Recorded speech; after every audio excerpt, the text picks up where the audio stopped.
Assalamualaikum warahmatullahi wabarakatuh. Hello everyone, good morning. How's your day? I hope you have a wonderful day. Di hari yang cerah ini, kita akan bersama-sama belajar tentang cara mengendalikan emosi.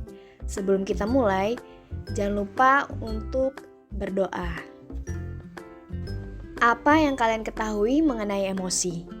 Kita semua pasti pernah mengalami yang namanya perasaan amarah, perasaan senang, atau perasaan sedih. Perasaan-perasaan ini yang disebut dengan emosi. Jadi dapat kita simpulkan bahwa emosi merupakan gambaran dari perasaan manusia ketika menghadapi berbagai situasi dan kondisi yang berbeda-beda. Lalu, apa sih manfaat emosi dalam kehidupan manusia? Manfaat emosi bagi kehidupan manusia. Fungsi yang pertama, emosi sebagai kekuatan untuk bertahan hidup.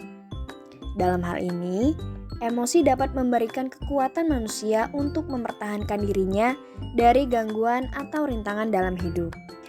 Munculnya perasaan sayang, perasaan cinta, marah, atau benci akan membuat manusia lebih menikmati dinamika kehidupan bersama orang lain. Bayangkan, jika kalian tidak memiliki perasaan emosi seperti yang Miss sebutkan tadi, kita akan kesulitan untuk mengekspresikan diri sehingga orang lain tidak mengetahui apa yang sedang kita rasakan. Fungsi yang kedua yaitu emosi sebagai pembangkit energi. Dalam kehidupan sehari-hari, emosi mampu memberikan semangat atau motivasi dalam kehidupan kita. Misalnya saja, ketika kita berhasil menunjukkan perasaan kita kepada orang yang kita sayangi, seperti orang tua, saudara, atau teman, perasaan ini akan membuat kita semangat dan meningkatkan energi positif yang kita miliki. Fungsi yang terakhir, emosi sebagai pembawa pesan. Biasanya, emosi mampu memberitahu bagaimana kondisi orang-orang yang berada di sekitar kita, terutama untuk orang-orang yang kita sayang. Sehingga kita mampu melakukan apapun sesuai dengan perasaan yang kita rasakan saat itu. Baik dalam kondisi bahagia dengan ikut bahagia, atau kondisi sedih dengan ikut berempati. Lalu, apakah kalian sudah pernah melihat kondisi emosi dari teman-teman di sekitar kalian? Dan apa sih yang sudah kalian lakukan untuk merespon emosi tersebut? Ada dua aspek yang mempengaruhi munculnya emosi. Yang pertama adalah faktor dari dalam diri, seperti kondisi fisik, temperamen, dan sistem saraf otak manusia yang berbeda-beda juga mempengaruhi bagaimana emosi akan muncul.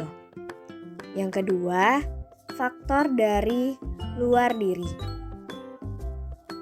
yaitu meliputi pola asuh, kebudayaan, aturan dari keluarga tentang kapan, di mana, dan bagaimana emosi harus diungkapkan sangat mempengaruhi bagaimana emosi seseorang terbentuk. Sesuatu yang berlebihan itu tidak baik. Oleh karena itu, kita harus memiliki cara untuk mengendalikan emosi pada diri kita. Ternyata ada loh caranya. Ada 6 cara yang dapat kita lakukan untuk mengendalikan emosi. Yang pertama, yakinkan pada diri sendiri bahwa kita berpegang penuh untuk mengontrol emosi kita. Jangan kebalik ya, jangan sampai emosi yang malah mengontrol kita. Lalu yang kedua, cobalah untuk melihat lebih dekat gaya hidup kita sendiri untuk mengidentifikasikan alasan yang memicu emosi kita. Kemudian yang berikutnya, jika kita bisa mengendalikan imajinasi kita juga bisa mengendalikan pikiran negatif yang terus menyerang kita sepanjang waktu. Lalu, cobalah untuk hindari kecurigaan dan bebaskan dirimu dari pikiran yang terus berulang. Cara berikutnya, cobalah untuk mengatasi emosi yang berlebihan, biasakan untuk merelakan atau mengikhlaskan dan tidak menyimpan dendam. Percayalah, ini akan membantu kita untuk mengontrol emosi negatif yang biasanya muncul pada kondisi tertentu. Last but not least, Jika kamu merasa bereaksi berlebihan pada situasi tertentu, cobalah untuk berzikir. Ingatlah anak-anakku sekalian, zikir itu menjaga hati untuk tetap hidup. Dengan berzikir, secara tidak langsung kita dapat menenangkan diri kita sehingga emosi negatif yang muncul dapat dikendalikan.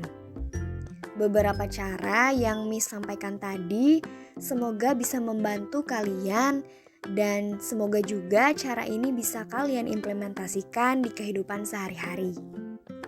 Pada sesi ini, Miss akan mengajak untuk mengidentifikasikan sebuah contoh kasus yang melibatkan cara pengendalian emosi. Langsung aja yuk kita ikuti studi kasus berikut ini. Jika kamu adalah Rahma, apa sih yang akan kamu lakukan? Dan mengapa kamu melakukan hal itu? Berikan alasan kenapa sih kamu mau melakukan hal tersebut. Lalu, tulislah identifikasi kalian di kolom komentar ya. Dan bersegeralah kamu mencari ampunan dari Tuhanmu dan mendapatkan surga yang luasnya seluas langit dan bumi yang disediakan bagi orang-orang yang bertakwa. Yaitu orang yang berinfak, baik di waktu lapang maupun sempit, dan orang-orang yang menahan amarah dan memaafkan kesalahan orang lain. Dan Allah mencintai orang yang berbuat kebaikan. Quran Surat Ali Imran ayat 133 ayat 134. Manusia hebat adalah manusia yang bisa mengendalikan diri saat dikuasai amarah, tenang saat dipermalukan, dan tersenyum saat diremehkan.